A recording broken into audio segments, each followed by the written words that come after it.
यहाँ पधारे सभी महानुभाव, केदार साहब, पाकर साहब, हमारे पुराने साथी हैं। ये जो मीटिंग चल रही है वो सबसे अच्छी बात उसकी आप जानते हो क्या है कि हम अपनी कमियों पर चर्चा कर रहे हैं, जो कोई नॉर्मली साधारणतः कोई करता नहीं है।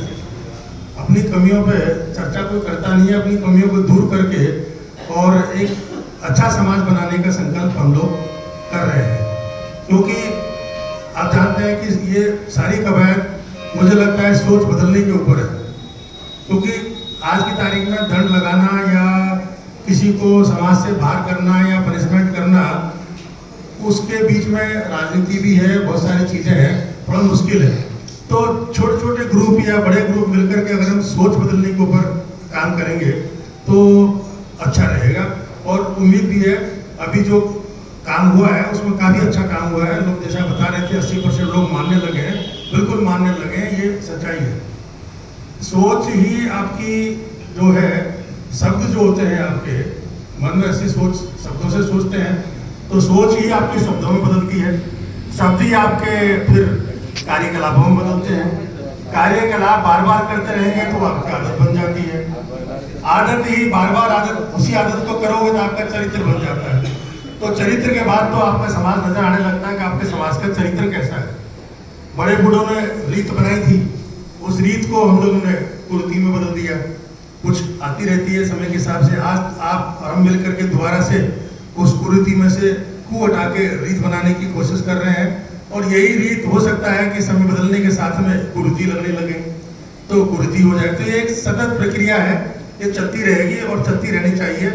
तो ये बहुत अच्छी बात है। तो जिन कुरीतियों पर हमने चर्चा की है, ये सबका लोभ लाभ, जैसे आप लोग सब समझते हैं, सबका अर्थ है कि फिजूल खर्ची खत्म। फिजूल खर्ची हमारे समाज के लिए अच्छी नहीं है, क्योंकि हमारा समाज वाकई गरीब समाज है। बहुत कम जमीन है, सिंचाई के साधन नहीं है, शिक्षित नहीं है। इसके अलावा थोड़ी बहुत नौकरी, सरकारी नौकरी मिल गई, वो इसी 1-2 जनरेशन के लिए है। इसके आगे शायद कितने लोगों को मिलेगी, कितने लोगों को नहीं मिलेगी। तो लौट के फिर 3-4 पीढ़ियों के बाद में वहीं जहाँ से शुरू किए वहीं पर पहुँच जाए। तो समय के हिसाब से अच्छी बात है कि हम लोग अपनी कुरीतियों को खत्म करें, फिजूल खर्ची को खत्म करें। और फिजूल खर्ची को खत्म करना इसलिए जरूरी है कि नौकरियां अभी मिल नहीं रही है। नौकरियां बच्चों को मिलेगी नहीं, क्योंकि वैकेंसी नहीं है और सरकार दूसरी तरह से काम करने लगी है। तो इसलिए जो फिजूल खर्ची को हम बचा के कुछ सेविंग करके अपने बाल बच्चों को काम धंधा करवा सके तो वो अच्छा रहेगा। शिक्षा तो नहीं है, शिक्षा के अलावा कुछ काम धंधा भी हम करा सकते हैं। बहुत सारे काम धंधों के ऊपर मैं PR साहब से भी और कुलदीप से रिक्वेस्ट करूंगा कि युवाओं की भी एक मीटिंग कर लें काम धंधे के ऊपर। कुछ बैंक वालों को, डिस्ट्रिक्ट इंडस्ट्री सेंटर वालों को, इनको बुला के और लोगों को गाइड करते हैं। बहुत सारे अवसर हैं जिनके मार्फत बच्चे लोग काम कर सकते हैं, कुछ दाल रोटी अपने चलाने की बात कर सकते हैं। तो फिलहाल हम समाज की बातों की बात कर रहे हैं। तो ये ज़्यादातर बिंदु सही है। जो एक भाई ने कहा कि युवा हमें पटेलों को, बच्चों को पागल समझती है, उनका एक ही क्लेश है आपका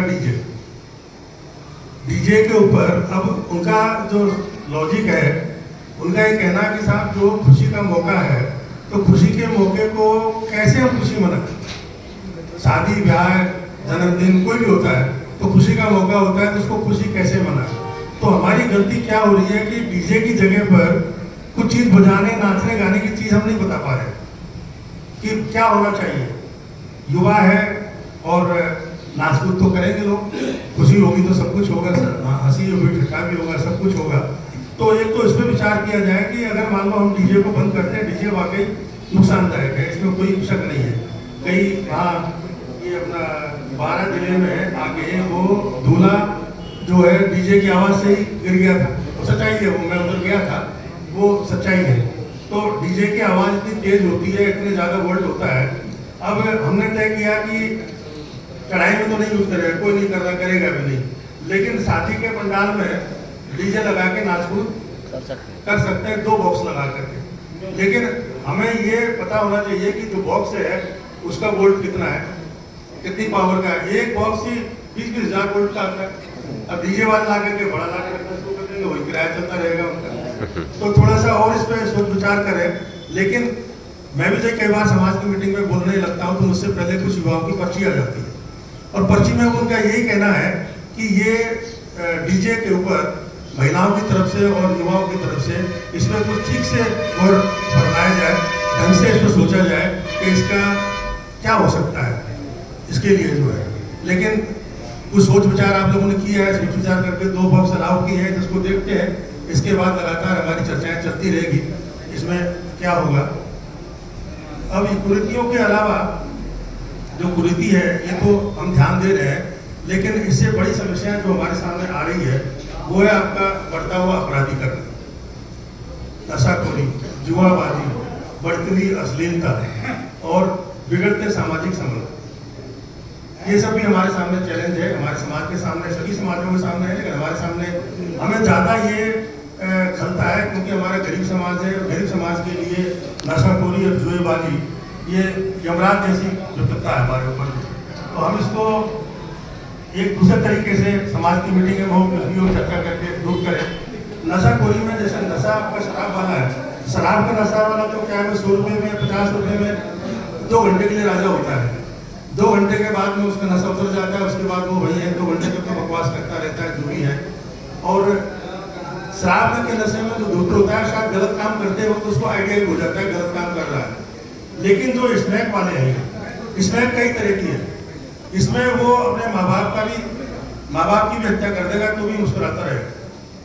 वो आधे घंटे के लिए ऐसी ऐसी दवाइयाँ हैं, आधे घंटे के लिए उसमें इतनी ताकत आ जाएगी हम 10 आदमियों से काबू नहीं आएगा।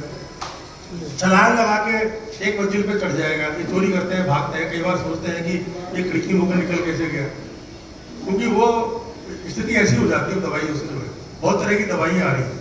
तो उस पर थोड़ा सभी भाई तो जानते हैं इस बात को कि अपने परिवार पे ही पहले कंट्रोल करना जरूरी है, अपने परिवार में ही ध्यान रखना जरूरी है। तो चाहे थोड़ा शक अपने बच्चों पे जरूर करें और ध्यान रखें इस बात के लिए कि कहीं ये नशा तो नहीं कर रहा, खासकर ड्रग्स का नशा तो नहीं कर रहा, क्योंकि इसमें आनंद बहुत आता है, इसलिए बच्चे इसको पसंद करते हैं, युवा लोग पसंद करते हैं। और ये महंगा आता है तो फिर शुरुआत आपके घर में चोरी से होती है। आपके घर में से जेब में से कभी 100 रुपये निकल गए, कभी 500 रुपये निकल गए, कभी 200 रुपये निकल गए।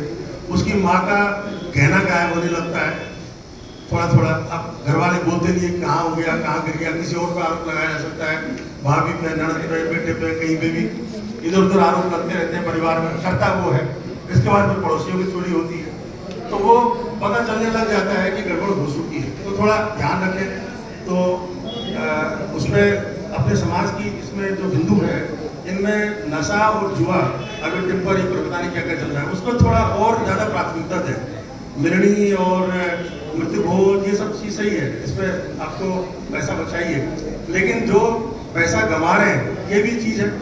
नशा में भी आपका पैसा गंवा रहे हैं, जुआ में भी आपका पैसा गंवा रहे हैं, इसलिए रील बना रहे हैं, अश्लीलता कर रहे हैं, उसमें भी हमें जोर लगाना होगा।